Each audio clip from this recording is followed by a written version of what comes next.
Kita mulai ya. Assalamualaikum warahmatullahi wabarakatuh. Waalaikumsalam warahmatullahi wabarakatuh. Ini direkam. Jadi pertama untuk AP2 kita lanjutkan dari materi AP1 kita review ya. Pertama program yang saya ajarkan adalah Hello World ya. Dimana kita buat program paling sederhana sedunia, cuman kasih pesan ke layar. Di sini kita cuma ngecek ya compiler kita yang kita gunakan terus untuk modulnya sudah bisa dipakai belum ya. Terus kita lihat struktur programnya seperti apa yang harus ada. Contohnya di Java dia harus ada ini satu paketnya ya kan. Terus bagaimana kita menyimpan file-file program kita, itu yang kita harus tahu. Bagaimana cara dia dieksekusi nanti ya. Nah kalau di Java kita harus bikin project, bikin paket gitu kan. Dan ini di dalam paket itu nanti ada sejumlah file untuk program. Per program kalau Java itu SQL Java ini bisa dieksekusi. Syaratnya bisa dieksekusi, dia harus ada main program ya. Oke. Program yang kelas yang bisa dieksekusi yang ada main program. Jadi syarat atau bentuk struktur dari program Java ini ada kelas, dia harus pakai kata public ya. Oke. Seperti ini juga oke. Terus nama programnya adalah nama kelas. Lalu minimal kita bikin satu fungsi khusus atau prosedur khusus yaitu main program. Main program adalah titik awal ya suatu perintah yang akan dieksekusi ya. Yang dieksekusi adalah dia dimulai dari instruksi pertama yang ada di main code. Kebetulan di sini hanya ada satu perintah yaitu untuk menampilkan file. Jadi di sini kita udah tahu nih instruksi baru ya, yaitu cara menampilkan pesan ke layar. Oke, lalu coba run. Oke, sudah bisa keluar hasilnya. Ini udah senang banget nih kita ya. 50% semangat kita untuk modding sudah dapat, sudah bisa bikin program. Nah, baru kita belajar modifikasi ya. Modifikasi pertama apa? Yaitu kita mencoba mendeklarasikan data. Mulai aja dulu dengan data yang nggak diinput. Data yang nggak diinput berarti data yang nilainya di-assign atau diberi langsung lewat ini ya. Tanda sama dengan ini. Kalau di Java assignment atau pemberian nilai itu pakai tanda sama dengan ya. Terus belajar cara deklarasi datanya mana. Kalau di Java tipe dulu baru nama. Kalau ngasih nilai pakai sama deh. Kalau string petiknya 2. Terus setiap instruksi harus pakai titik koma. Kenapa demikian? Karena bahasa lain akan berbeda lagi gayanya ya. Sama dengan ini aja. Kalau di Pascal dulu titik 2 sama dengan. Terus ada yang nggak pakai diakhiri dengan titik koma ya. Terus ada yang tipenya di belakang, namanya di depan. Jadi setiap style bahasa pemrograman itu beda. Oke, ini cara paling sederhana. Sudah membuat kalau kita nama ini variabel ini diakses di banyak tempat, kalau berubah kita cukup mengubahnya di satu tempat. Sudah lumayan ya, daripada langsung menuliskan katanya tadi ya. Oke, kita coba run.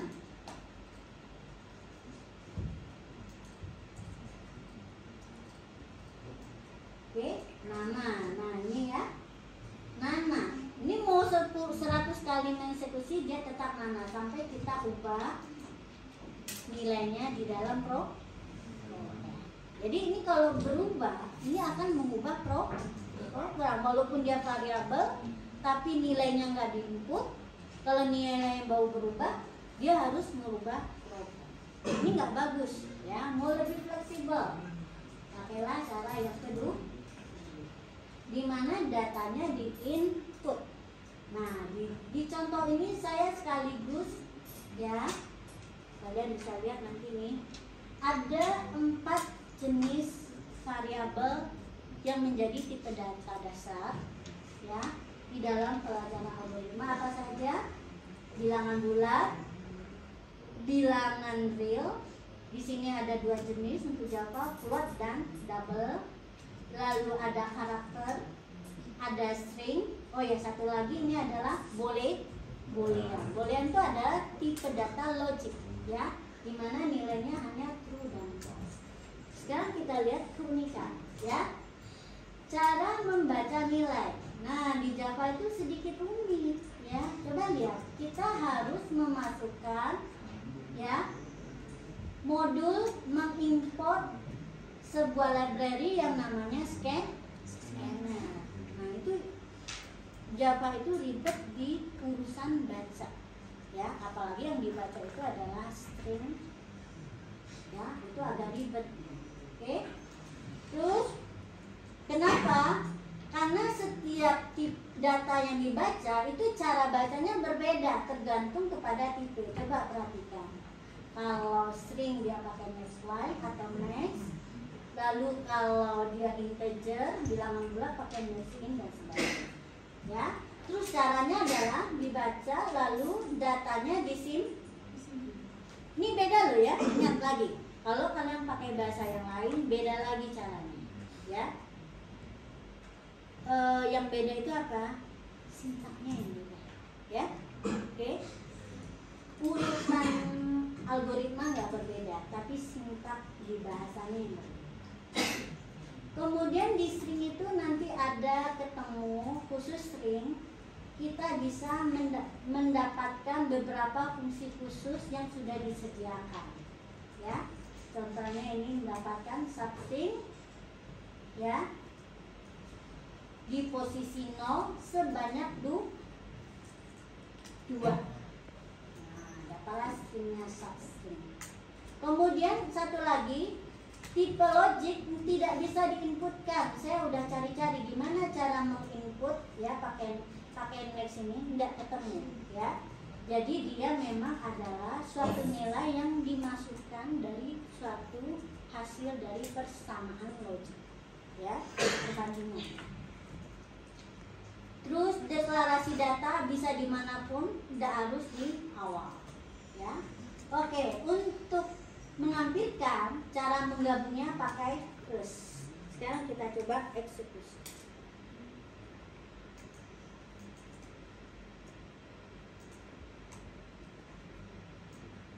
Kita coba lihat ya, nama Siti Kumala. Oke. NRP 1 2 3 4 5. Oke, usia 20. Jenis kelamin perempuan. Apakah ngekos? Tidak. Hello Siti Kumala. Uang saku bulanan misalnya sebanyak ini. Ya. Nah, ini. Gender, pos. Tadi yang diambil 2 tuh substringnya apa ya? Untuk apa tuh tadi? String sub dipakai di mana? Oh, nggak ada saya tampilkan. Oh nih, NRP tambah dengan string subs. Ya ini ya. Ini yang 12 tadi adalah angka. Ini angkatannya 2 digit di depan sini. Oke, ini contoh sederhana. Lalu yang tadinya bulat, karena tipenya adalah float, maka ditulisnya adalah dalam bentuk desimal. Kenapa jadi berpangkat-pangkat? Ini karena panjang banget tadi ya.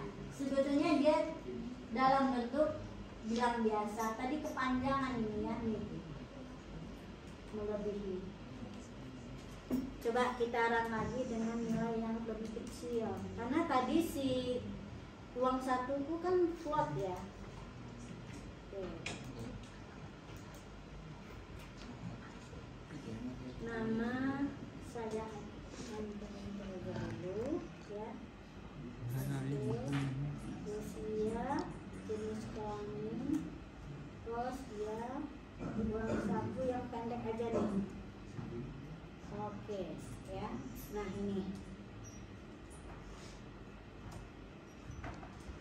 uang saku harian. Kenapa dia ada nih? Karena dia dibagi 30 ya. Jadi oke. Nah, sekarang kita masuk ke bahasan yang berikutnya.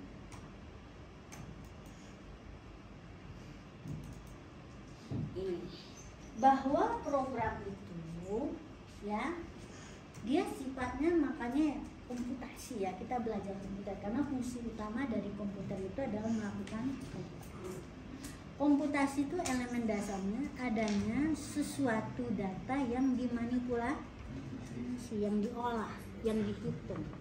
Nah, di sini saya akan mulai dengan suatu contoh ya, persamaan yang sederhana, di mana kita mengolah ya, menghitung ya dari dua variabel yaitu P dan R. Sebetulnya P ini adalah konstan. Nah, di sini kita pakai konstanta ininya, tipe datanya ada dua, integer dan float. Ya, float itu tadi bilangan apa? Bilangan real. Ingat kalau di Java tuh bilangan real itu ada dua, bisa float, bisa ada double.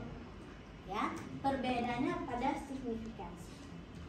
Oke, kita coba lihat ini 2 kali P kali R. Oke, ya, dimana R-nya adalah integer, ya, P-nya ini bilangan real. Jadi bilangan di dalam persamaan ini kita ketemukan ada variabel yang bertipe integer dan juga ada bilangan yang real, ya, dimana hasilnya disimpan di K yang juga float. Kita coba ya.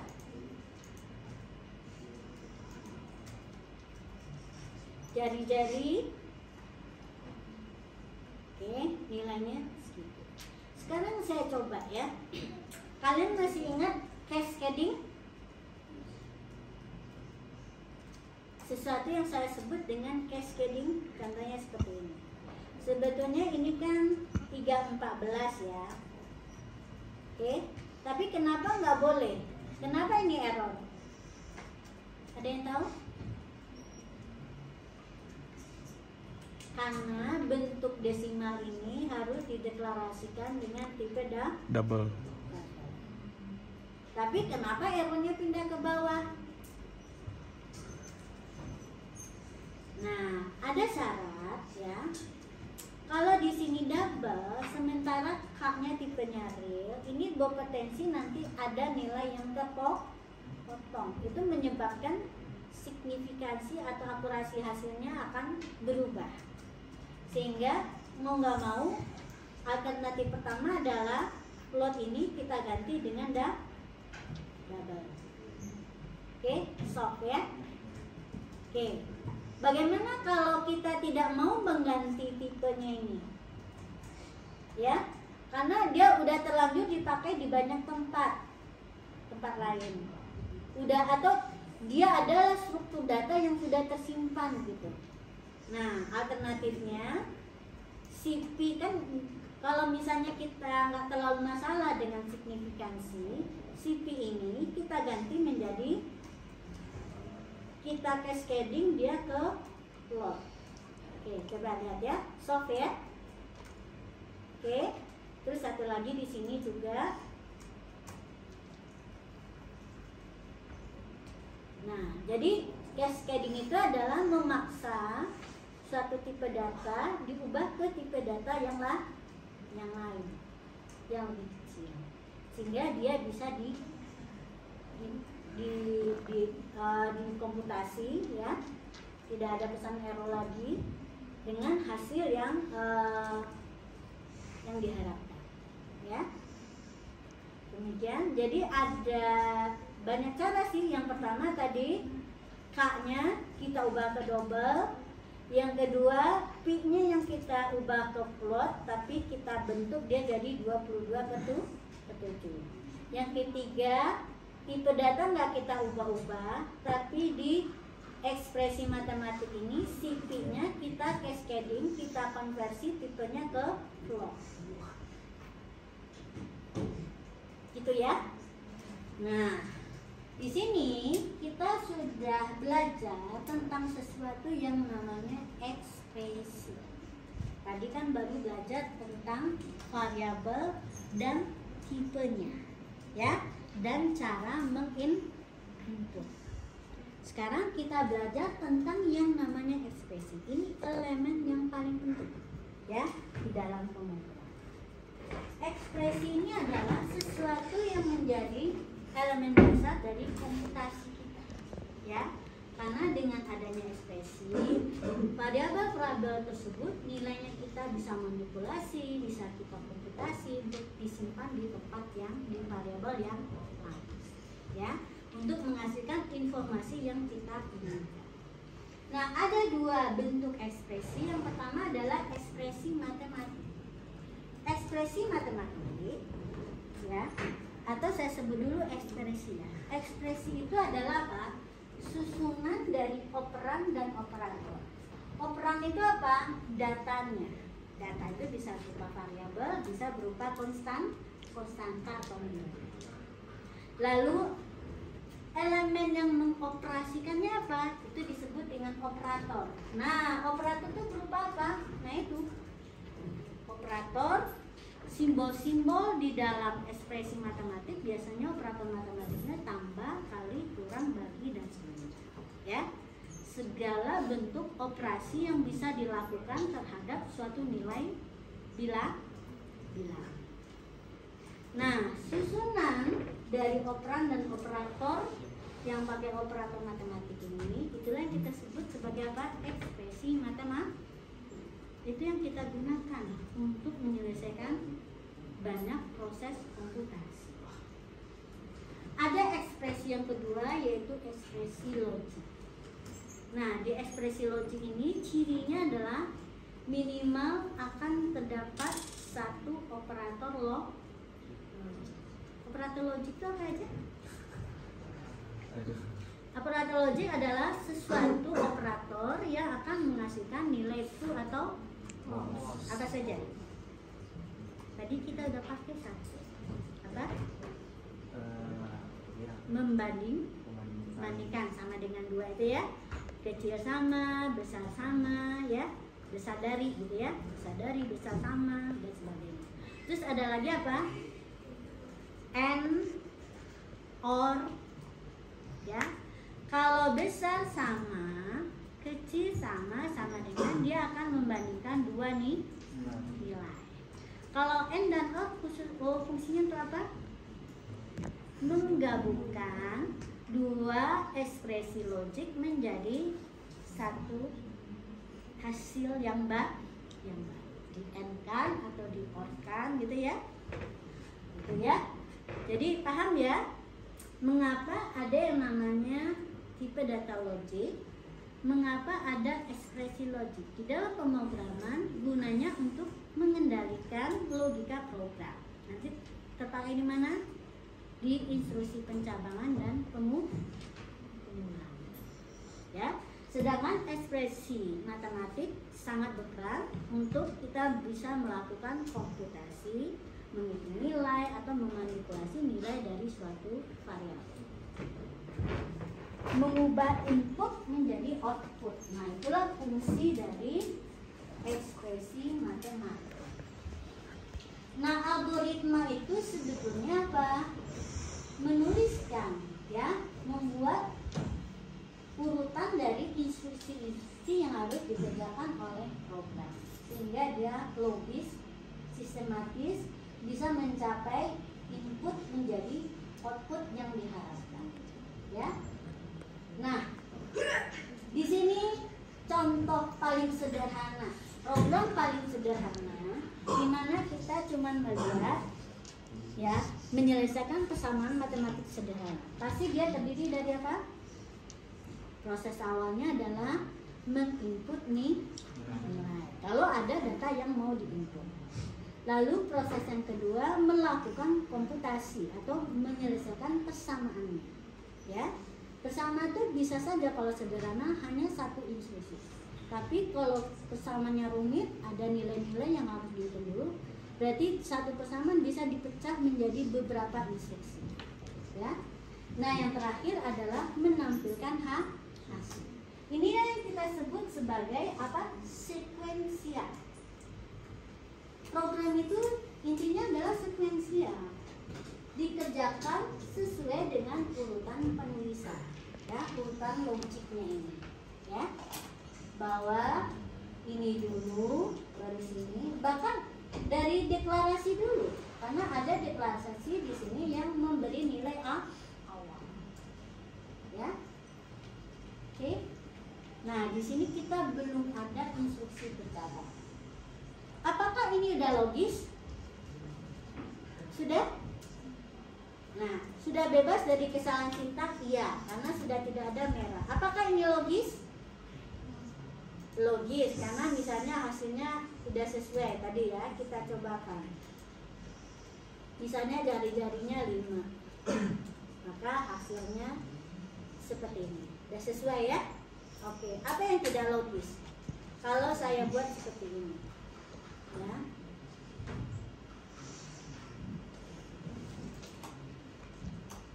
Ini saya buat seperti ini. Kenapa jadi merah? Ini sebetulnya kesalahan sintaks atau bukan? Ini sebetulnya tidak ada salah sintaks nih ya. Secara sintaks dia tidak salah. Ini cara deklarasinya udah benar ya. Jadi dengan titik koma ada tipe. Tapi di sini berarti dia adalah variabel. Di sini juga cara nulisnya udah benar, ya. Cara membacanya R ini juga sintaksnya sudah benar. Ini juga sintaksnya udah benar. Berarti apa nih? Ini sebetulnya salah logik, tapi di Java bisa dideteksi sedari dini. Logiknya apa yang salah? Nah, logiknya begini, ya. Suatu ekspresi, ya. Jika di dalam ekspresi tersebut ada variabel, maka nilai variabel itu sudah harus terdefinisi. Kalau enggak kita nggak bisa komputasi, nilainya belum ada, ya kan? Coba lah hitung.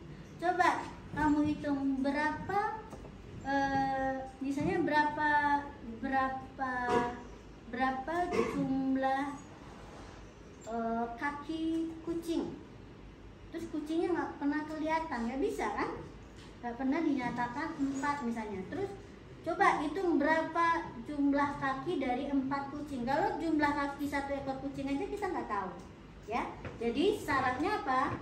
Nilai yang akan dikomputasi itu kalau dia tersimpan di variabel, maka nilai dari variabel itu harus sudah kita beri nilai. Bisa lewat apa? Assignment. Bisa lewat input. Usahakan lewat input kalau nilainya memang bisa berubah-ubah. Kalau nilai itu statis, ya, atau diperlakukan dihitung sebagai nilai awal, boleh kita kasih nilai di dalam program, ya. Oke. Jadi ini contoh nggak logisnya. Kenapa? Nilai awal dari P-nya tidak ada, ya.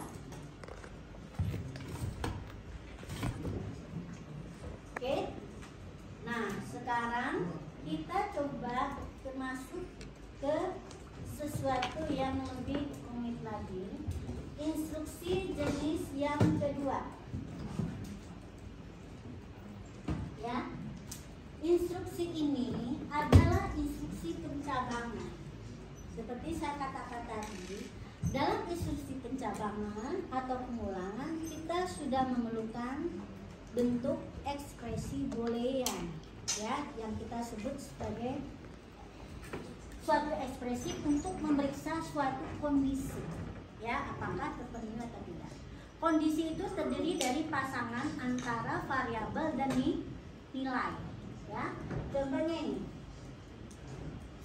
kita ingin memeriksa, mengetahui apakah suatu bilangan yang diinput itu adalah bilangan ganjil atau Nih, coba ya saya tanya. Siapa nih namanya? Saka Bu. Saka. Oke, coba kamu jelaskan ya. Apa sih definisi dari bilangan genap? Bilangan genap itu bilangan seperti apa? Genap itu kayak yang Bilangan sebuah bilangan dibagi dua. bisa dibagi dua. Nah, kan itu belum matematik ya. Kan kita kuncinya harus dibentuk jadi ekspresi matematik dulu. Ya, coba bilangan yang bisa dibagi dua itu kalau dalam bentuk matematiknya seperti apa caranya? Pakai operator apa? Kan ada bilangan variabelnya misalnya A. Nah, nanti dioperasikan apa dengan dua?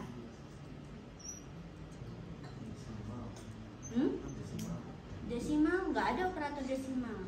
Operator itu ada tambah, kali, kurang, bagi. Ya, sebetulnya untuk operasi bilangan bulat ada dua lagi, yaitu apa? Hasil bagi bilangan bulat dan modulus. Modulus itu adalah mendapatkan hasil dari pembagian bilangan bulat. Berarti kita pakai apa? Bagi atau modulus? Modulus. Pinter kamu ya. Siapa namanya? Ardi. Nah, berarti Ardi masih ingat ya. Modulus. Nah, simbol modulus ini di beberapa bahasa pemrograman beda-beda ya. Nah, di C dan Java simbol modulus itu pakai persen, ya. Jadi persen itu adalah simbol dari operasi modulus. Operasi modulus itu apa? Mendapatkan sisa hasil pembagian. Nah, pembagian suatu bilangan dengan bilangan yang berikutnya. Ya, berarti ini adalah A modulus 2. Kalau A-nya saya masukkan 7, modulusnya berapa? 7 dimodulus dengan 2. Hasilnya berapa? 3,8. Kan ini operasi bilangan bulat. Modulus itu hasil bagi bulatnya ya. Coba 7 dimodulus dengan 2. 3. Bukan. 3 itu hasilnya, hasil baginya. Modulus tadi apa? Sisanya, sisa pembagian. 1. 1. Tadi udah tahu kan? Ya, diambilkan sisa baginya. Sisanya adalah 1. Kalau hasil baginya 7 dilakukan pembagian bilangan bulat dengan 2. Berapa dapatnya? 3 ya, jangan 3 koma ya, karena kita ambil bilangan bulat. Caranya gimana mendapatkan bilangan bulat? Paksa hasilnya disimpan di tipe integer. Kalau dia tipenya real, penampungnya dia akan mendapatkan hasil pembagian real. Ya, sama si Java itu dia dipotong langsung sisanya. Gitu ya? Oke. Jadi sebetulnya yang mana dulu yang dikerjakan ini? Ini kan ada ekspresi matematik nih. Terus ketemu sama dengan berarti yang antara sebelah kiri dan kanan ini adalah ekspresi logik. Yang mana dulu yang dikerjakan, logiknya dulu atau matematiknya dulu? Matematik. Karena logik itu prioritanya paling rendah. Kalau ada sederetan panjang nih misalnya operasi matematiknya, pasti yang operator logiknya tuh dikerjakan paling akhir. Ingat ya. Kalau misalnya di sini ada tambah kali, mana dulu yang dikerjakan? Kali dulu baru tambah. Ingat ya. Logiknya paling akhir. Jadi ini pasti ekspresi logik, bukan ekspresi matematik. Di dalamnya memang ada sub ekspresi matematik. Gitu ya? Oke? Nah, kemudian kita coba lihat cara eksekusinya.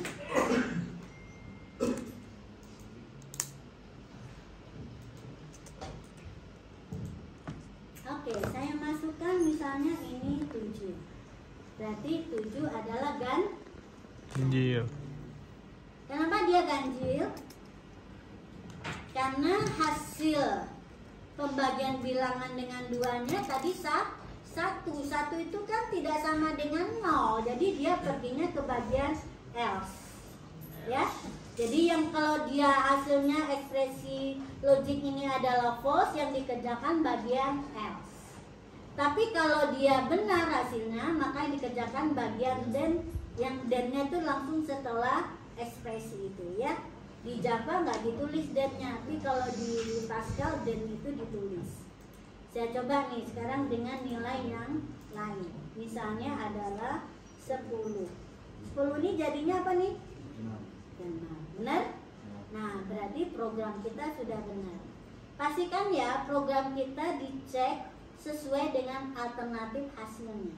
Kalau ini merisa ganjil genap, pastikan kita coba dengan nilai yang ada ganjil dan genap untuk memastikan hasilnya benar.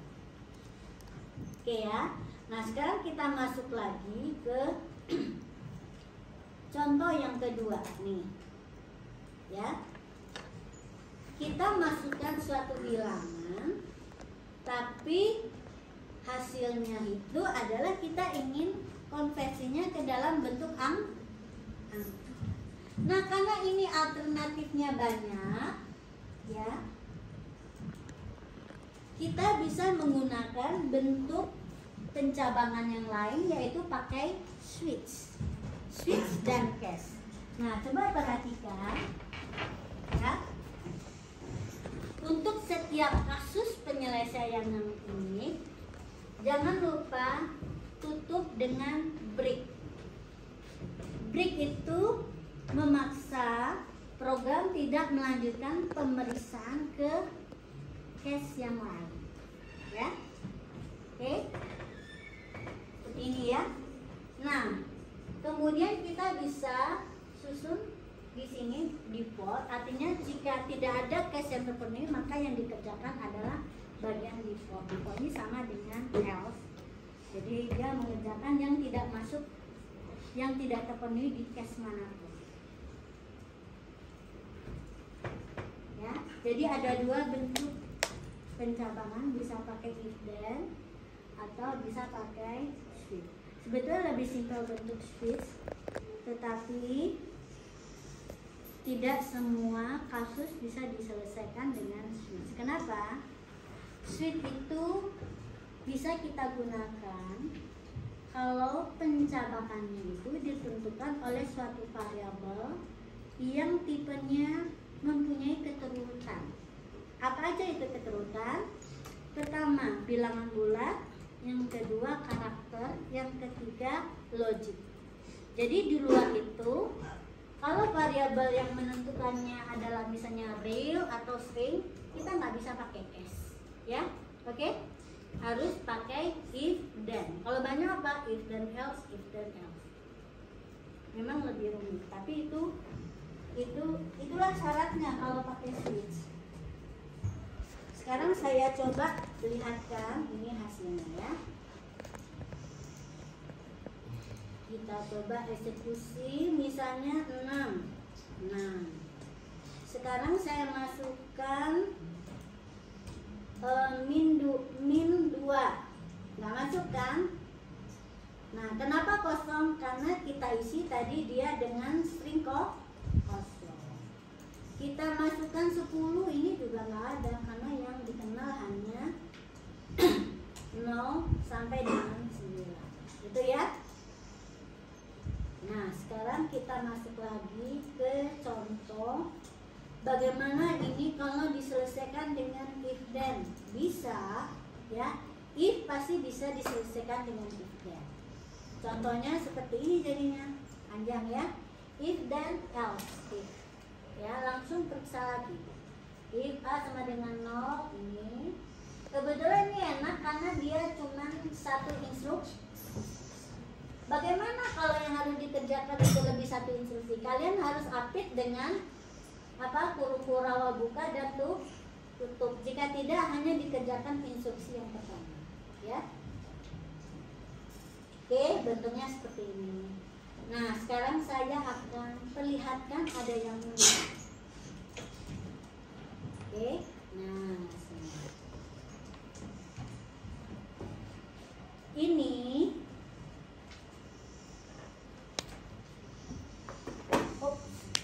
sekalian, ini apakah jalan dengan benar? Kalau saya masukkan misalnya bulannya adalah 1, ya, kira-kira apakah yang akan tampil bulan Januari dengan jumlah hari 31? Coba tebak. Dimana di sini nggak ada breaknya ya. Ini nggak ada breaknya. Breaknya hanya di setelah Desember, JH sama dengan Tidara. Sebetulnya ini adalah bentuk bahwa bulan 1, 3, 5, 7, 8, 10, 12 itu semua jumlah harinya adalah 31. Makanya nggak saya break, ya. Nggak saya break. Terus bulan 4, 6, 9, 11 itu jumlah harinya 30, ya. Di sini saya break lagi. Jadi kalau ini tidak terpenuhi kan tadi dia break ya. Dia tidak terpenuhi, dia nggak akan masuk ya ke dalam sini, nggak akan masuk. Nah dia akan pas 4 baru dia masuk mengerjakan April. Langsung, tapi dia periksa lagi nggak ada break, ya. Dia masih masuk nih ke 6, 9, 11 karena nggak ada break ya setelah 4. Jadi kalau misalnya April dia masuk ke case-nya bulan 4 ini nama sama dengan April.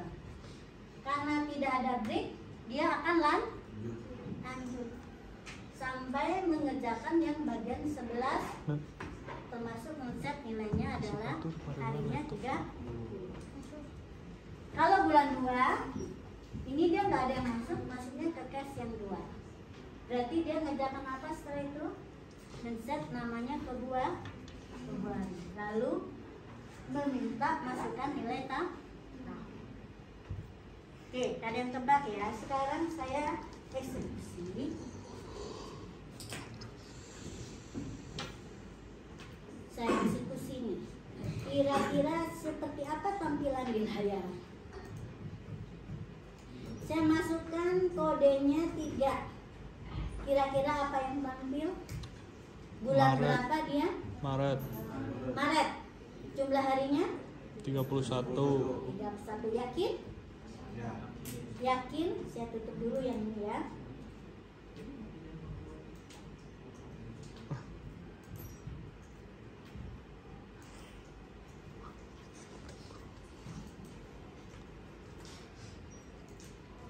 Yakin? Yakin ya? Oke, kita coba. Kita masukkan, kita enter. Oh, ini masih yang tadi, nggak apa-apa. Nah, ternyata dia dianggap bulan Desember. Jumlah harinya benar 31. Kenapa dia masuk bulan Desember? Tadi dia untuk setiap case setelah 3 itu tetap masuk sehingga nilai namanya berubah. Nah, tadi ini nggak ada nih. Coba saya run lagi ya. Kalau saya nak kasih pesan nih, kita bingung nih, kenapa ya?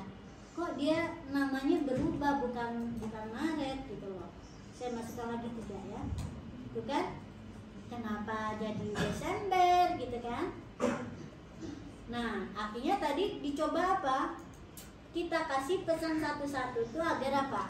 Kalau logikanya kita nggak dapat ya, kan ini sebenarnya karena stylenya si Java tuh gitu. Dia harus masa berhenti itu harus dikasih break. Nah, kalau kita nggak paham itu kan nggak tahu tuh, ya kan? Nah, coba aja tulis pesan di sini, membuat mendetek perubahannya kenapa kok bisa berubah. Nah, dari sini kita tahu. Jadi rajin-rajin mengoutputkan suatu nilai di tempat yang kita curiga ada kesalahan di sana, ya. Ada suatu perilaku yang kita nggak ngerti kenapa bisa demikian. Contohnya ini ya, outputkan nama di setiap case. Sekarang saya coba lagi yang masukkan termnya adalah 9. Ini kira-kira apa? Apa yang muncul nih? September. September. Yakin? Yakin September? November. November. Ya. Dia ambil case terakhir sebelum break. Sejak dia ketemu case yang cocok, tapi kan dia terus aja nih belum ketemu breaknya, ya. Dia tetap kerjakan instruksi di dalam case itu, ya. Jadinya akhirnya adalah November. Nah, kalau bulan 2 nih, jadi berapa? Desember. 2. 2 apa yang dikerjakan? 2 nih. 2 dia tertulis Februari, terus jumlah harinya berapa? Kalau 29 28. Nah, berarti harus input tahun dulu ya. Sekarang saya input nih tahun. Kan dia minta input tahun kan? Ya. Ya. Saya masukkan 1994. Kira-kira berapa jumlah harinya? 0 Bu. Hmm? 0. Dari mana no? Kalian tuh harus logis ya. Nah, ini kalau udah coding kita harus logis. Dari mana nolnya? Oke. Ya, ini belajar logika nih. Belajar memahami apa yang kita tulis di sini. Ya. Oke, ini kita input tahun. Terus tahunnya diapakan ini? Tadi kan udah tahu. Dibagi. Diapakan ini? Persen ini tadi apa? Dibagi. Modulus. Modulus apa? Sisa. Sisa pembagian. Berarti ini tahun ini diapakan? Didapatkan sisa pembagian dengan 4. Coba. 1994 dibagi 4, sisanya berapa? Coba. Pembagian bilangan bulat caranya gimana? 1994 dibagi 4. Bulat nggak? Enggak. Berapa? Nah, caranya gimana? 4 dibagi 4. Gimana caranya? 19 dulu ya. 19 bagi 4 dapat 4 ya. Sisa 3 ya. 39 bagi 4. 39 bagi 4 38 ya. Hah?